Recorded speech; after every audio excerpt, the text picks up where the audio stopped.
Von 0 auf 100 in 2,5 Sekunden und du spürst hier die Power. Und boah, Alter, das ist krank. Ich bin echt schockiert. Endlich, nach 12 Jahren, die bezaubernde Genie hat ein neues Auto hergezaubert. Die haben sich extrem viel Zeit gelassen, Ich weiß, ihr hasst es, wenn ich sage extrem. Aber es ist Sonntag, es ist 16 Uhr und ich habe heute für euch den ganz neuen Lamborghini Revuelto.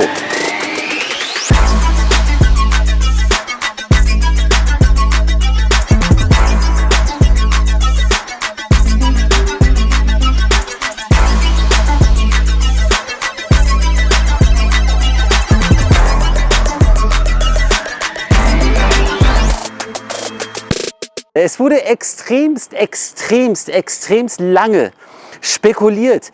Ist der Aventador der letzte 12-Zylinder-Sauger, ja oder nein? Und jetzt können wir die Frage ganz klar beantworten mit Nein, ist es nicht. Das Auto, der neue Lamborghini, der neue Revuelto, nach einem spanischen Kampfstier genannt, wie man es auch von Lamborghini kennt, hat wieder einen V12-Saugermotor, aber es ist der leichteste und der schnellste 12-Zylinder Lamborghini, der jemals produziert worden ist. Unsere Kernfrage wird heute sein, lohnt es sich bei dem Revuelto ab 500.000 € die Bestellung freizugeben, ja oder nein? Damit beschäftigen wir uns heute. Was ich mega cool finde, ist, dass die Linie treu geblieben ist. Das heißt, jeder kann sofort sehen, es ist ein Lamborghini. So, und dann meine Y-Beleuchtung, was sie extremst cool gemacht haben. Das Auto wirkt im Dunkeln natürlich richtig aggressiv, so wie ein Lamborghini sein muss. Dann haben wir hier die neue Haube, die spitzartige nach unten fallen. Das ist sozusagen die neue Linie von Lamborghini. Das wird auch bei den Urus Facelift so sein.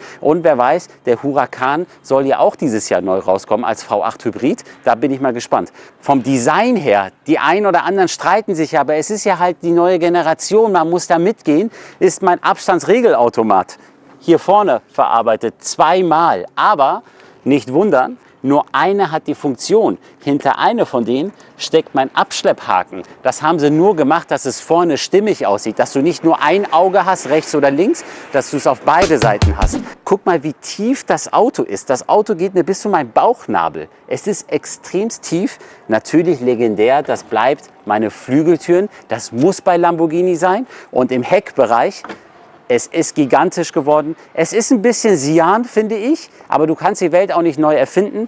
Lamborghini ist seine Linie treu geblieben. Hier weiß jeder sofort, es handelt sich um ein Lamborghini. Aber es gibt keine Motorhaube mehr. Wir sehen unser 12-Zylinder nackt. Ich kann da raufpacken. Es ist jetzt brüllend heiß, aber ich kann da einfach raufpacken. Das ist Wahnsinn. Da kann es rauf regnen, schneien, alles. Es ist überhaupt kein Thema. Lamborghini garantiert, dass der Motor alles ab kann. Wir haben hier auch keine transparente Motorhaube, so wie beim Aventador, wo die Scheiben drauf waren, wo ein bisschen mein Motor geschützt war. Nein, hier ist mein Motor offen, komplett offen.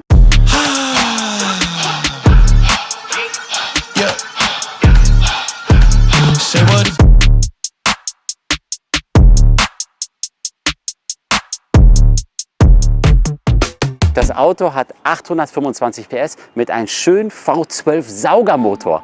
Wir haben ja lange spekuliert und lange diskutiert, kommt ein V12 Sauger raus oder nicht. Wenn ihr letzte Woche meinen Beitrag anschaut, Bentley hat sich von 12-Zylinder verabschiedet. Mercedes hat sich schon lange verabschiedet. BMW auch. Aber Lamborghini sagt, nein, wir bringen den 12-Zylinder-Sauger raus, aber mit 3 Elektromotoren dazu. Und zwar 2 Motoren an der Frontachse und ein Motor hinten am Getriebe. Und es ist ein Plug-in-Hybrid. Aber was ich mega cool feiere, dass du nicht 2 Tankdeckel hast, wo jeder sofort sieht, aha, es ist ein Elektro oder es ist ein Hybrid. Nein, die haben es schön versteckt. Diese Kleinigkeiten, das ist das, was ich extrem feiere. Aber wenn meine Elektromotoren voll geladen sind, komme ich auf eine Gesamtleistung von ca. 1015 PS. Die Frage, die ich mir hier stelle, ist, das ist der Aventador-Nachfolger nach 12 Jahren.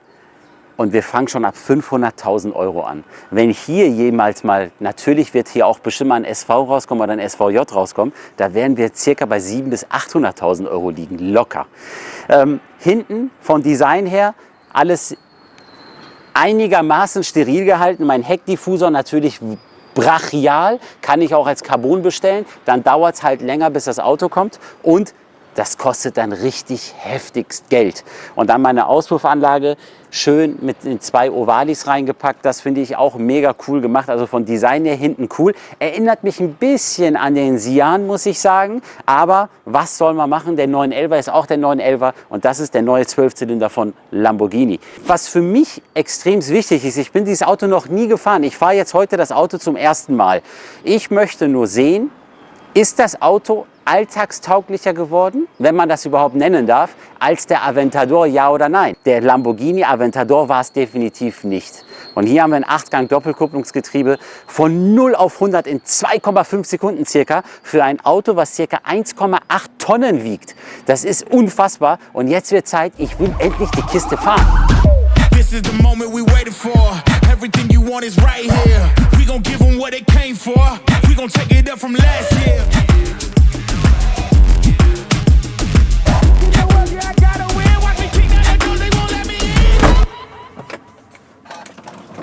Komm mal her.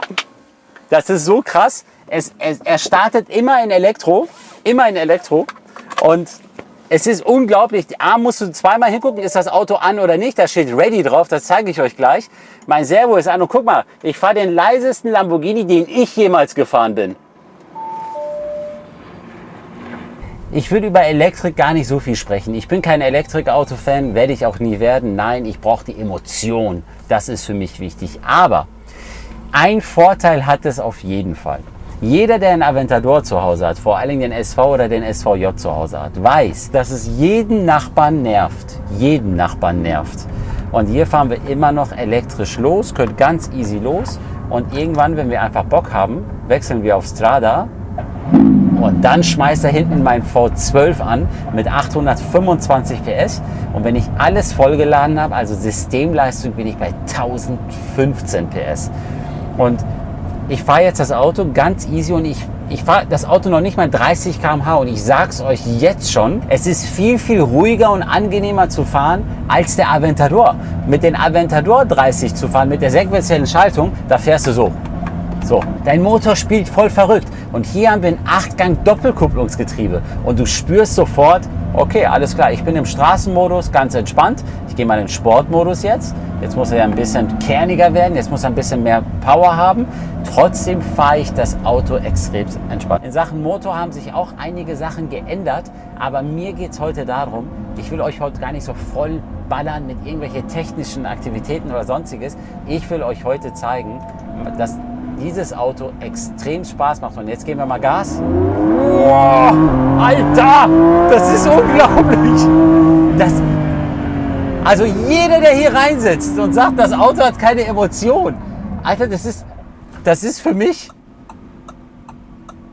Ich bin echt schockiert. Er macht das Warnblinker, weil ich auf Vollbremsung gegangen bin.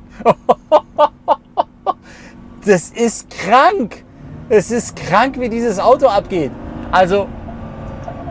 Oh mein Gott, das ist unglaublich. Das ist unglaublich, wie dieses Auto nach vorne marschiert.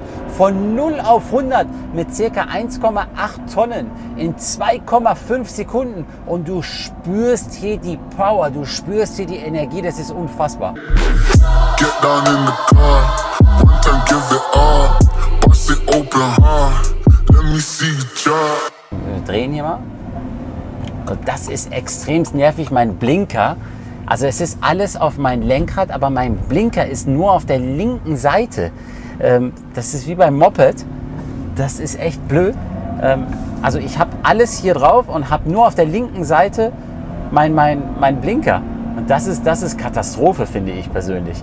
So, Innenausstattung. Ich habe jetzt 3 digitale Anzeigen. Einmal natürlich meine Tacho-Einheit im Frontbereich. Da kann ich natürlich ganz normal alles checken, was ich habe.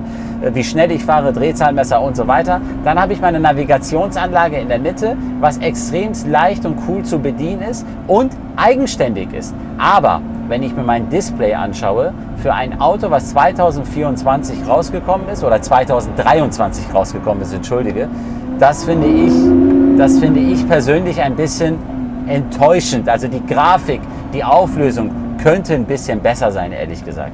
Mein Beifahrerdisplay, mega cool. Die Bedienelemente sind jetzt, also Scheibe hoch, Scheibe runter sind jetzt in den Türen. Das ist alles easy. Es ist nichts mehr in der Mitte. In der Mitte ist alles eigentlich ziemlich steril gehalten. Und die Innenausstattung ist endlich neu. Endlich neu. Auch mein Lenkrad, alle Knöpfe sind drauf. Bis auf mein Blinker ist mein Lenkrad extrem cool und sportlich geworden. Davor war es natürlich diese riesen Airbag-Tasche. Das haben sie jetzt richtig schön verkleinert, auch in Leder reingepackt. Das finde ich auch mega gut, mega gelungen. Und mein Himmel jetzt auch schön mit Leder bezogen. 500.000 € Startpreis. Darüber werden wir jetzt diskutieren. Lohnt es sich oder lohnt es sich nicht? Wir drehen jetzt einmal hier. Das Auto. Ihr könnt mir sagen, was ihr wollt. Das Auto ist extremst easy geworden, leicht geworden.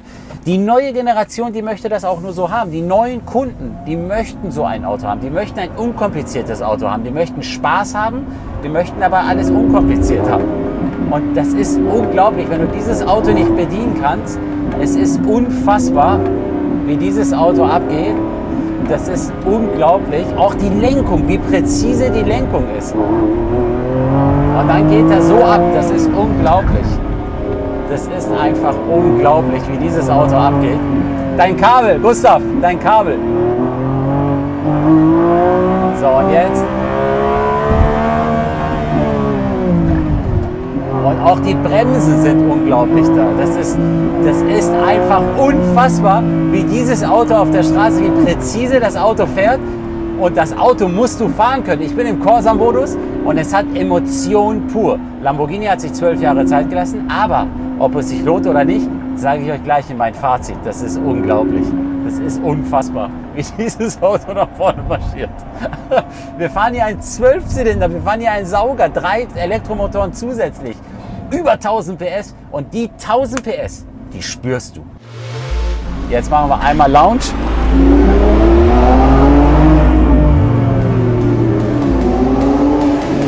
Einmal Lounge Control und dann geht's ab. Und wow, Alter! Das ist unglaublich. Das ist unglaublich. Von 0 auf 100 in 2,5 Sekunden. Ja, dieses Versprechen halten Sie.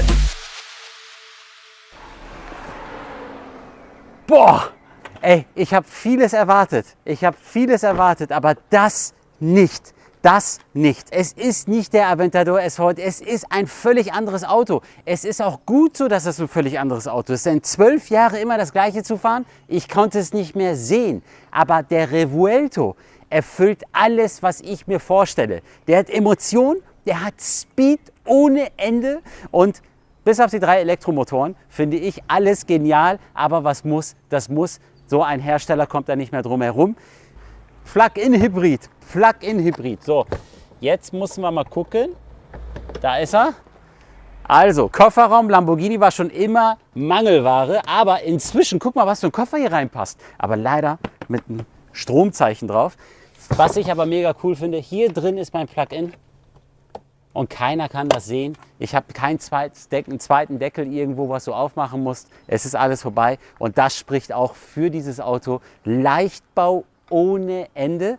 Und im Frontbereich ist er ja mit KFK gemacht. Und erst ab den Türen und nach hinten ist er aus Alu. Das heißt, die haben so viel wie möglich Gewicht gespart, aber trotzdem unter 1,8 Tonnen haben sie es nicht geschafft. Ich will nicht wissen, was alleine unser V12-Motor wiegt. Die 500.000 € Startpreis. Einerseits finde ich es übertrieben, aber andererseits finde ich es jetzt persönlich wieder, es kommt wieder die Zeit wie 80er, 90er, wo ein Luxusauto auch zu Luxus wird und kein Dumping mehr ist. Wenn man dieses Auto halbwegs gut ausstattet, ist man bei 650.000 bis 700.000 €. Für mich wäre es wert, definitiv. Ihr wisst, ich bin kein Lamborghini-Fan, aber ich sage es euch, das Auto ist richtig mega cool geworden. Ich weiß gar nicht, wie ich jetzt aufhören soll. Schönen Sonntag noch. Ciao!